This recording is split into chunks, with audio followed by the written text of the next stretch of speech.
So my name is Zach Baker. I am with Greater Good Charities. I forgot my Greater Good shirt today, so forgive me, but I work with our Rescue Rebuild program. And I am here today just to kind of share some things that I've learned over the years renovating animal shelters and give you guys some things to think about if you are working on projects in your shelter, if you're looking at things like maintenance schedules, upgrades, anything like that, just to kind of give you guys a couple bits of information and then also share with you guys how we can help you guys even more than that potentially. So let's get into it.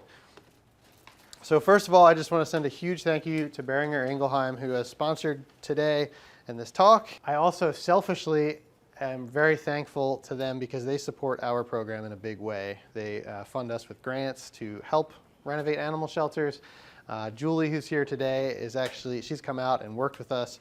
I have a picture of her driving a tractor in one of our jobs once. So it's great. We love they come out and help us out. Huge fans of them. All right, so what is Rescue Rebuild? So the easiest way to describe what we do is think Habitat for Humanity, but for animal shelters. So that means we work with volunteers to do construction, and we've got a couple trucks. We travel all over the country. We've even gone internationally, and we work with volunteers in our team to complete all kinds of renovations. So we do a lot of things like cat rooms, fencing, play yards, lobby renovations, all kinds of stuff. All with the goal in mind of making animal shelters a better place for animals to be while they wait for their forever home. So trying to come up with ways to enrich them, to exercise them, and then of course make them happier so that when adopters come in to meet them, they want to take them home with them. So we've been doing this for about 15 years now. We've done 173 projects. 142 of those are at animal shelters. We also work to renovate domestic violence shelters and homeless shelters to create pet-friendly spaces. So if someone's in a crisis situation, they can bring their pet with them. That's kind of a newer initiative for us for the last few years, but that's been a big push, very impactful. But our roots are animal shelters. So that's my kind of specialty with Rescue Rebuild is the animal shelters. We've been in 49 states. We've had over 6,000 volunteers. We've installed over 12 miles of fencing, and we've done a ton of cat rooms. So later today, Jackson's going to talk about some cat room design principles, or catification, as he calls it. And he's going to just share with you some really cool designs that he's influenced.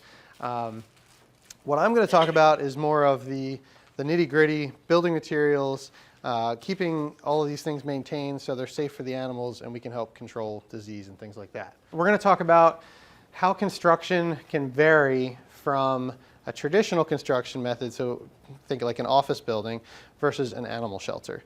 Outwardly, a lot of the things look the same, but the way they function and the way that they are cleaned and the way they're maintained has to be different, or we're setting ourselves up for failure. So we're going to look at some options for floors, for wall coverings, and we're just going to touch on the catification stuff to kind of tee up what Jackson's going to talk about a little later.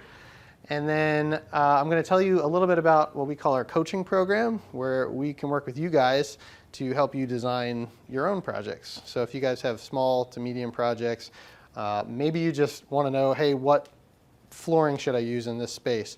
I am super passionate about this stuff. I love building stuff and I love animals. So this is like my dream job. I get to do it all. So we'll talk a little more about that later and what that can look like. All right, so I mentioned the difference between traditional construction versus animal shelter construction. Outwardly, a lot of things are similar. This might be a type of floor you would see in an office building. The trim, the doors, all these things. There's nothing crazy about this, but when you get into cat rooms, you get into kennel areas, I don't have to tell all of you, these spaces get cleaned daily with harsh cleaners, metal rusts, drywall gets wet, anything that can fail will fail. And so this is going to be our theme. I promise I'm not a pessimist, but it's going to seem like one today because every single material that goes into a shelter, particularly in those animal areas, is going to fail eventually. So we need to look at how we can maintain it the best we possibly can and what materials can we choose that are going to prolong that life as much as possible. In addition to that, we're looking at disease management, and so there are a number of concepts like through plumbing, through your air vents, your HVAC systems to help kind of control where that goes. And so, for example, things like if you have a single kennel room and you have sick animals on one side and you have healthy animals on the other, well, if you have a kennel drain that's flowing downhill from the sick side, well, now you're exposing your healthy animals. So plumbing's not like a sexy thing, but when it comes to sheltering, it's important, and same with your air system. So we're just going to touch on some of that stuff today.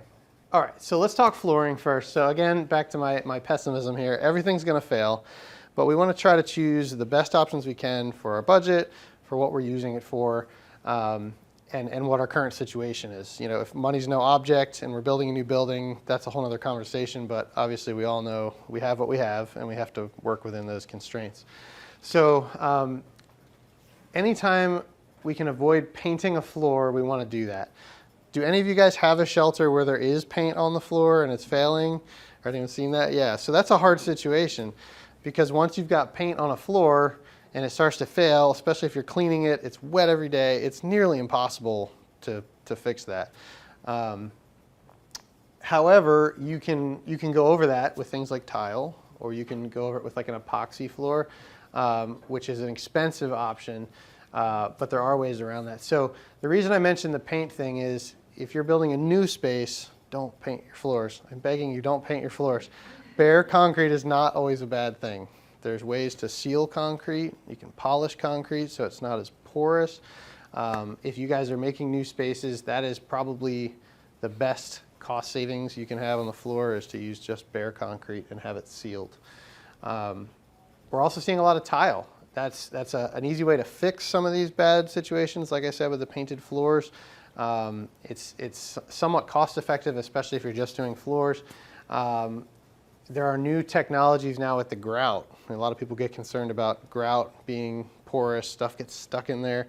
Well, now they make epoxy grout. And so just like a fancy epoxy floor like you'd see in a kennel, the grout is actually epoxy. And so it's no longer porous. It can no longer trap things in there.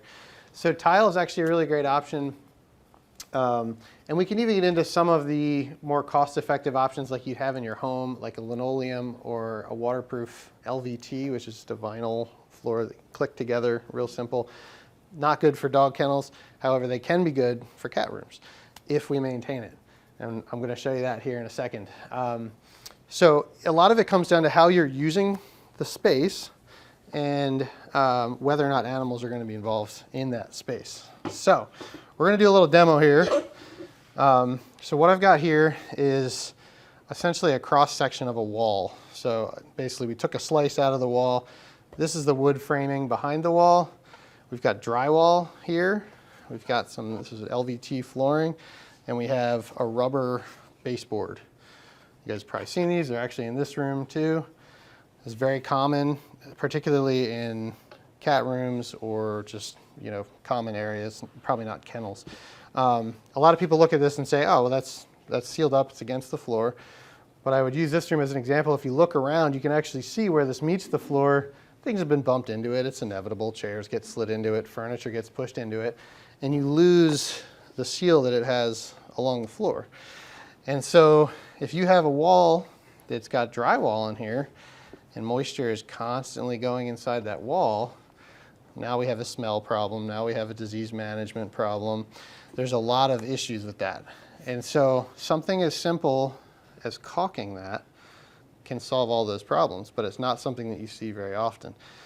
So if you have flooring or if you have trim like this along your floor, particularly in an animal space, this needs to have caulk along the bottom and along the top. And I'll show you why. We're going to use some lemonade to simulate some other things that you may find in your shelter that could get behind your walls. And hopefully I don't make too big of a mess doing this here. I've got Shada over here on standby for cleanup duty if this goes south. But what I've done is I've caulked some clear plexiglass on either side. So we're basically going to create a fishbowl here. And we're going to let this lemonade sit in here. And I want you guys to watch what it does. And I'll kind of hold this up so you guys can see it here. I'm just going to put a little in here. And we're going to make this go a little faster by having it up on an angle.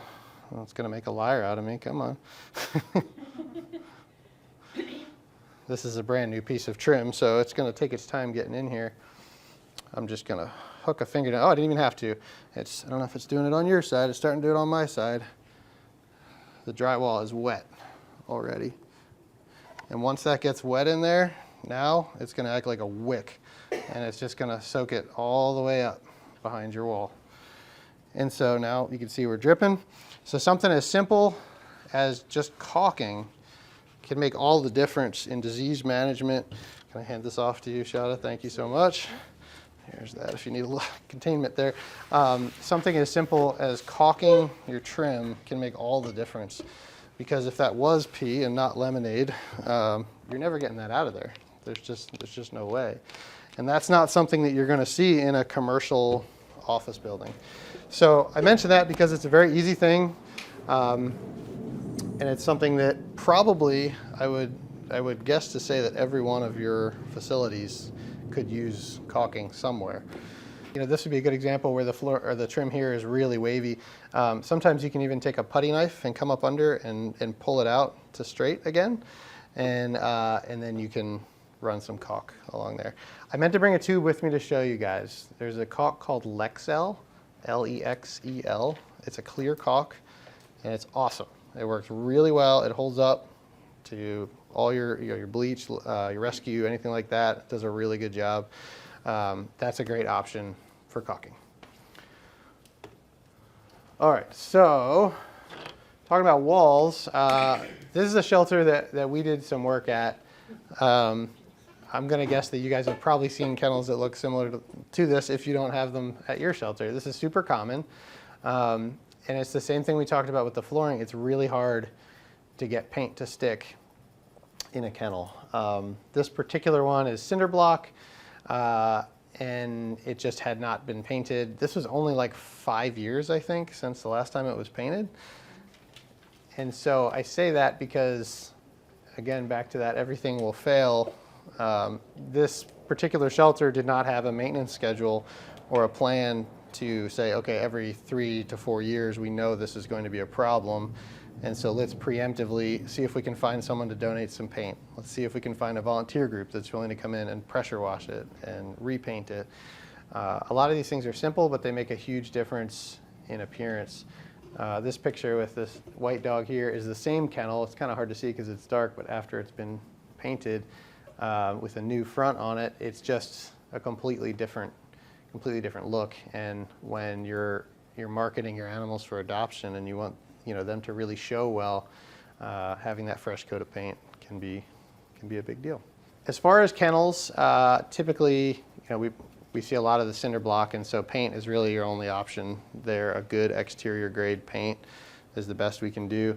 If you've got a situation like this, it pretty much has to be pressure washed, it has to be degreased, and it has to be given time to dry out, which is sometimes the hardest thing, because if we have a kennel that's full all the time, how do we ever find time to paint it? And the best advice I can give you, I don't have an easy answer for that one. The best advice I can give you is do it in phases. Pick 2 or 4 kennels, do those, let them sit for 3 or 4 days and really dry, and just recognize that those improvements that you're making are going to help get those animals out the door and keep them healthier, because we've got a more cleanable surface with a fresh coat of paint on there. Of course, if money's no object, it's great to have stainless kennel panels. We all would want that anywhere, but when we're stuck with block, this is the best we can do is just really ensure that we're keeping it painted. If you look at the cat rooms or the kennels here, there's just a really nice shiny coat of paint on there that helps keep it clean. So it's great for disease management, and it's great for getting those animals adopted. All right, so let's talk catification. Like I said, Jackson's going to talk about this a little more later. The biggest issue that we see in shelters with cat rooms is carpet-covered cat towers, things that are more home-focused rather than shelter-focused. It's tempting because a lot of the times I know these things come in as donations. We get free cat towers and things. However, the better solution is to have something that's going to be more cleanable and something that you can have multiple animals in there with the same enrichment items in those rooms. So a lot of times when you talk about that sort of thing, we're talking about wood. If we're going to make custom, shelves or cubbies, anything like that, it's going to be wood most of the time. And so wood is a porous thing. It will soak up water. But there are things we can do to make it shelter friendly. One is obviously painting it. We also put a water-based polyurethane, a clear coat on. That helps. And then lots of caulking. I cannot emphasize that enough. So if we were going to build these hexagons, every one of these joints is getting caulked, even before it's painted. So we know that there are no cracks, there are no crevices, where stuff can get stuck in there and cause a disease management issue. Another very simple thing that we've only recently learned is the shape of the edge of all of your items. So for example, we actually made this mistake in this one. These are pretty squared off edges. So a 90-degree edge, and I'll pass this around so you can see what I mean, versus a rounded edge. The 90-degree edge, I did a test board recently. We did over 30 combinations of paint, clear coat, epoxy. I put it in a kennel and I asked them to scrub it every single day for a month, and every single coating failed with a square edge because there's a point there, and all that pressure just takes the paint right off. This is a little exaggerated, but any sort of rounded edge makes all the difference. So I'll pass this around so you guys can see. That is such a simple thing. So let's say you're going to do some catification elements. You've got a cat room that you want to renovate. Maybe you have someone on your team that's handy, can build this stuff. Maybe you have volunteers that are handy. But sharing things like that with them, those small things like caulking, like keeping the edges rounded, those are the sorts of things that are going to set you up for success. And we'll talk a little bit more about how we can help kind of design some of that stuff with you. Of course, we need to provide enrichment for cats other than just cubbies and things. So scratchers, anything that we can get that we can replace or that we can have volunteers replace. We like to build scratchers or buy scratchers in a larger quantity than we need. So you can have a whole set of them that are, these are all the ones that are worn out. And if you have a volunteer group that comes, you can say, here's 2 hot glue guns and a bunch of rope, and they can sit there and they can rewrap them, and you've got one set that's in service all the time and another set that's ready to go when that one wears out. It's a great volunteer project. Kids can do it. It's a great way to get people engaged. Same with hammocks. There are different hammocks out there that you can set up in different ways, but if you can have more than you need, you can wash them. You can always have them ready to go. Some of the designs Jackson's going to show us have things like carpet pads or carpet tiles. They come in pre-cut pieces. Those can be good, but you do have to, again, plan on either replacing or cleaning all those things because everything will fail. All right, so let's talk about how Rescue Rebuild can help you guys. So first of all, we do offer renovation grants. So on our website, rescuerebuild.org, there are applications where you can give us some information about your shelter, and we choose a handful of shelters every year to come out and actually do a renovation for your shelter. There are only so many of us. There's only so much time in the world. So we have expanded beyond that. This was a good thing that came out of COVID that we never thought would happen. We've opened up a coaching program. And so, like I said earlier, if you guys have your own project that you need help with, we can now help you design it. We can help basically make simple plans for different items that maybe would go in there. And then you can help either find a local contractor, volunteers, whoever you can that's handy to help build it. So this one is a shelter. I live in Nashville. This is a shelter local to me that's getting started. And they bought a building that was just completely empty, and they were starting a cat rescue in there. And so we go in and we scan it in 3D, and then we were able to make these lifelike renders to show exactly what it would look like. So you can take something like this to your donors and say, hey, we want to build this awesome cat room or awesome dog space, and we need your help. This is what it's going to look like. We just need your help to make it a reality. And when they can see that, it's a game changer. It's a huge fundraising asset. And then on the actual construction side, like I said, we are a resource. We have a team of 8, and we want to help you. We're here to help as many shelters as we possibly can. And so sometimes that means we give you instructions on how to build something. We have all kinds of different things like that. Sometimes it means we're just telling you how we think you could best use a space. Whatever it is, we're here as a resource. So please grab one of my cards. Feel free to email me. We also have an application for the coaching, but I would encourage you just to email me first. We can have a conversation about what you're trying to do and how we can help. And we would love to work with you guys to make some cool stuff at your shelters. There's our website, and then our email as well. So does anyone have any questions? I know that was a lot of information very fast. Do you help with larger projects like capital campaigns as well? So we absolutely help from a coaching perspective on those. Our organization in its bylaws does not help with capital campaigns from a fundraising perspective. But again, we're here as a resource. We want to help. So sometimes we have shelters send us plans that they've had an architect draw, and we'll go through and try to find things that could be improved. And then, yeah, things like flooring choices, kennel choices, wall coverings, things like that. We are absolutely happy to help.